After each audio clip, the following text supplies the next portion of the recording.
for every 5 to 6 grams of. If a patient with melanoma is getting treated with immunotherapy, it reduced mortality by 30%.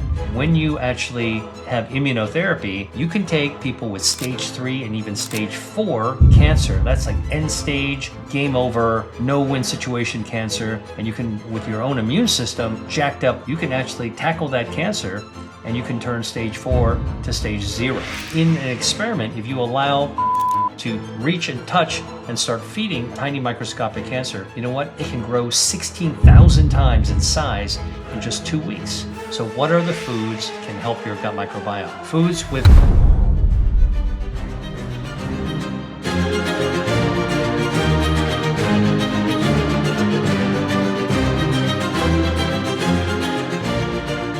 Hi, Dr. Lee here. I'm a cancer researcher. I'm also an angiogenesis researcher. It means I study your circulation. And today I'm going to actually talk about how we treat colon cancer. There's a lot of different ways to do it. First, you got to detect colon cancer. Ideally, screen for it early with colonoscopy. I did another video where I talked about colonoscopy, but basically, this is where people at the age of 50, and now we are thinking of even younger because we're seeing colon cancer, cancer of the lower bowel, actually developing in younger and younger people. But basically, a gastroenterologist will take a look through a scope through your colon and to see if they see any polyps which can turn into cancers or cancers themselves.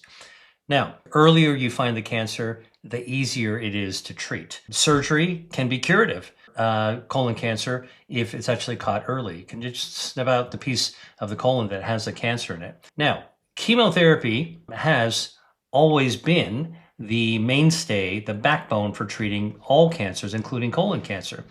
But what's exciting is that there's been an evolution of treating colon cancer, and every patient needs to know about this because most people who are told that they have colon cancer and other cancers basically just resign themselves and are scared of just getting chemo, okay? So I want to say to deal with cancer, we can use surgery, right? If you remove the cancer, it's out of your body, that is a really good definitive way to actually deal with the cancer. Just take it out. We can use radiation. Radiation is a pretty fast way to control a growth of a tumor. So sometimes you can combine radiation with other forms of treatment like chemo. Now, chemotherapy, most people recognize chemotherapy and are afraid of chemotherapy, but I'll tell you, chemotherapy can actually work really well, all right? Basically, you're giving these medications that are very toxic to cancer cells, and they kill cancer cells. And you can gang it up with radiation. Chemo radiation actually can be a powerful 1-2 punch against a cancer. The reason that many people are afraid of chemotherapy, and many people tolerate it for quite a while, is, and usually pretty well in the beginning, is because in order to kill the cancer cell, these drugs, chemo drugs, also kill other cells. Anything that's in their path, the cancer cells will get it hardest, but your regular cells will also get knocked down as well. So you got to, kill more bad guys than good guys. The good cells, the side effects of chemo are kind of a collateral damage, right? So it's a bummer. Nobody wants that, but that's where the transformation, the evolution started really in the 1990s and early 2000s. There started to be a revolution in understanding the targets, the cellular and molecular pathways that cancers use to grow. So we used to just think about it as a lump and a bunch of abnormal cells you can see under the microscope. Now we know that there are specific pathways that are at work in colon cancer and other cancers as well. So when we can find the smoking gun, the genetic mutation, that's a smoking gun. If there are now a growing number of medications that actually go in like a homing missile right after that mutation. Maybe it's EGF mutation, for example, all right? You can go right after that with an EGF inhibitor. So maybe it's blood vessels that are growing, all right? We can target those blood vessels. It's called anti-angiogenic. That's medicine that's designed to cut off the blood supply. I was involved with the very first anti-angiogenic cancer-starving treatments that were developed. The first one, it was in colorectal cancer. And that was shown in 2008 3, and the FDA approved it in 2004. And that was really a turning point in the war against cancer, because suddenly we had a brand new way to target cancers, that not with chemo, but cutting off the blood supply as another way to actually come at the cancer, right? So surgery, chemo, radiation, anti-angiogenesis, and targeted therapies to cut off the blood supply to tumors. Now, there's some new developments that I think are very, very exciting, and that's immunotherapy, immune therapy. So what is immunotherapy? Well, immunotherapy is a treatment that it's not chemo. It's a treatment that actually activates your own immune system to go after the cancer, right? It activates one of your body's own defenses, which is your immune system. Now, in my book, Eat to Beat Disease, I write about your body's 5 health defense systems: angiogenesis, your stem cells, your gut microbiome, which can lower inflammation as a way of fighting cancer, your DNA protection, and your immune system. And your immune system is literally an army of super soldiers that patrols your body at all times, looking for trouble. When I say looking for trouble, they are like cops on a beat, policemen cruising through the neighborhood, making sure there is no trouble, but they're looking for trouble. If they spot it, they'll right to the site and they'll take out the problem. And that problem in your body could be a microscopic cancer.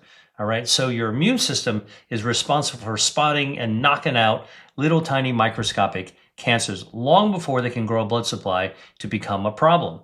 Now, I can tell you, the blood supply issue is a really major one, all right? Now, I was trained in a lab that studied blood vessels and tumors, and it turns out if you prevent blood vessels from touching a tumor, which is what your body tries to do, it can't grow, okay? It can get about to 2 to 3 millimeters in diameter. That's about the size of the tip of a ballpoint pen, okay? Then it can't get any bigger because it doesn't have oxygen. There's no blood vessels feeding it. It doesn't get nutrients. All right, you need air and you need food in order to grow. So the cancer sits there like a small microscopic head of a pin size tumor, and your body controls it that way, and naturally anti-angiogenic. All right, now what happens? Your immune system wings by, spots that little tiny abnormal cells, takes it right out. All right, that's actually how your body controls it. So if there's a cancer that's already grown, we can give medications for colorectal cancer that cut off the blood supply. One of them is called bevacizumab, or also known as Avastin. It cuts off the blood vessels feeding. It's approved for colorectal cancer. Also works for brain tumors, ovarian cancer, cervical cancers, lung cancers, a number of other cancers. It all actually has a benefit by cutting off the blood supply. What we found in the lab is that when you cut off the blood supply to a tumor, it can't grow. In the lab, there are research studies that have shown that if you prevent that blood vessel, the tumor, from ever getting a blood supply, it can't grow. But in an experiment, if you allow blood vessels to reach and touch and start feeding tiny microscopic cancer, you know what? It can grow 16,000 times in size in just 2 weeks. So angiogenesis out of control. So think about blood vessels gone wild. You've heard of girls gone wild. This is blood vessels gone wild. Feeding a cancer can cause explosive cancer growth. That's why anti-angiogenic treatments are a very important foundation now for treating colorectal cancer and other types of cancer as well. Now, I started talking about immunotherapy, and that actually is also important because the other knockout punch naturally in your body is your immune system. So immunotherapy jacks up your own immune system, all right? And when your immune system is stronger, it's like not just 2 cops and a patrol car in a neighborhood. Now you get the whole army, the whole entire police force is out. Now you've got a really, really strong army in order to be looking out for and capturing and going after those bad guys, which are your cancer cells. So immunotherapy, it is literally a transformative revolution in oncology, in the treatment of cancer. By getting your own immune system to wipe out cancer, you're able to achieve something that we only dreamed of before, which is to take the most natural process, your own immune system, raise those shields of that defense in order to be able to knock out the cancer.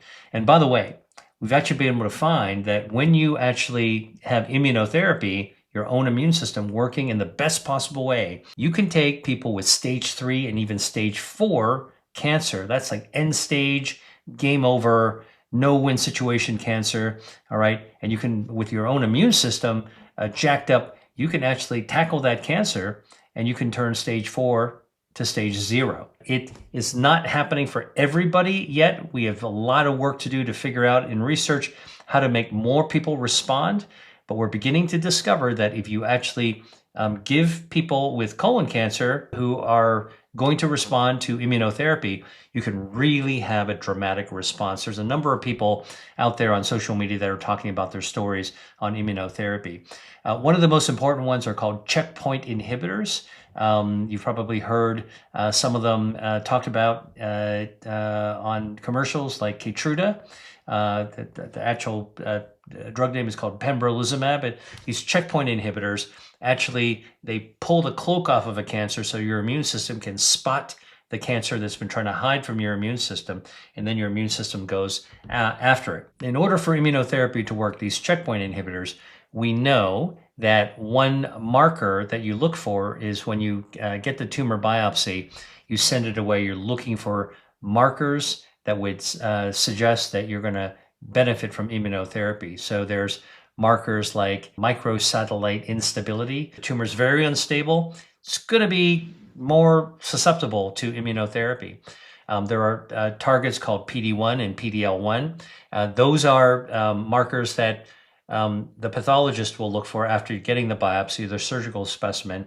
And these are things that you should ask for. If you're being diagnosed with cancer, colon cancer, but other cancers, you should ask your doctor, has my tumor been sent away to see if I can be treated with immunotherapy?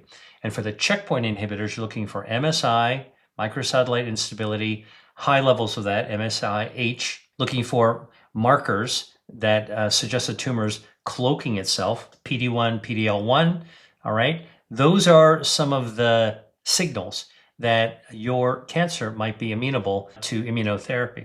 So immunotherapy, get an infusion for these checkpoint inhibitors, get every 3 weeks or so. You can get it alone. You can combine it with chemo. Sometimes you can double up the immunotherapy. People are really trying to figure out how to do this really, really well. Again, we don't know how to make it happen for everybody, which is really one of the huge challenges in cancer research today. But we're beginning to have some clues. One clue is that you need to have a healthy gut microbiome. Remember, your gut microbiome, these 39 trillion bacteria that live in your gut, in your colon, in the cecum, which is a pouch in your colon, actually do really good things for us. They lower inflammation, which is really, really important, help improve our metabolism. The gut and brain are connected. They even help us be in a better mood. But here's the thing. There was a research study that was done in 2017 looking at people that were getting, cancer patients who were getting immunotherapy, these checkpoint inhibitors. And what was found is that there were people that responded, meaning that they did really well. Their immune system jacked up and knocked out the cancer. And there were people who didn't do so well, all right? And they were non-responders, okay? And nobody understood why.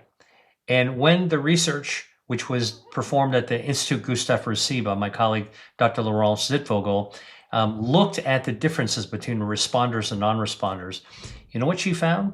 She found there were bacteria that made the difference, all right? It wasn't genetics, it wasn't lifestyle, it was a bacteria. And one of the bacteria that was discovered, I'm sure you've heard me talk about this before, is called Akkermansia muciniphila. Akkermansia muciniphila.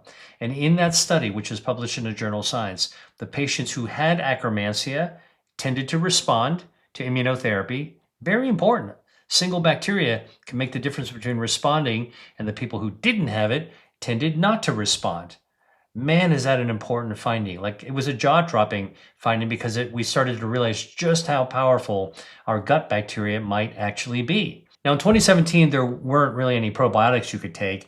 And so the way the research was conducted was the researcher, Dr. Zitvogel, took the Akkermansia from patients who responded and transplanted it in the lab to animals who didn't have Akkermansia and who weren't responding to immunotherapy in the lab. And guess what? When you transplanted the human Akkermansia to the animal, boom, the animal would begin to respond to immunotherapy. That's a pretty good piece of evidence, that this bacteria becomes really important. Now, how do you grow Akkermansia naturally? It's naturally a healthy gut bacteria. We know that you can give allagitannins. You can eat foods with allagitannins like pomegranate, like dried cranberry, like Concord grape juice. And there are other bioactives that we're beginning to discover can also grow Akkermansia. Oats, oatmeal can grow Akkermansia, whole grain. Chili peppers, the stuff you put on a pizza, those dried chili flakes, they have been found to stimulate the growth of Akkermansia. Chinese black vinegar, that's the kind of vinegar they serve in soup dumplings.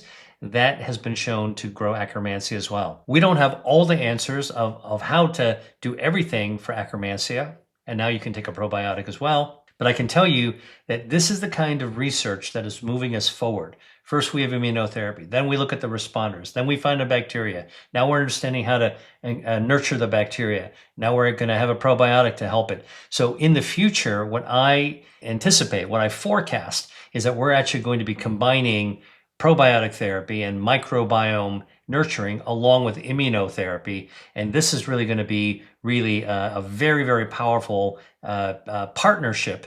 Your gut bacteria working with your immune system.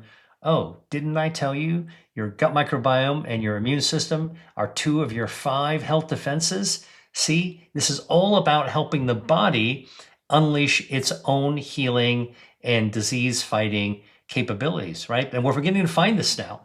So what are the foods that actually can help your gut microbiome? Foods with polyphenols, colorful foods, whole plant-based foods.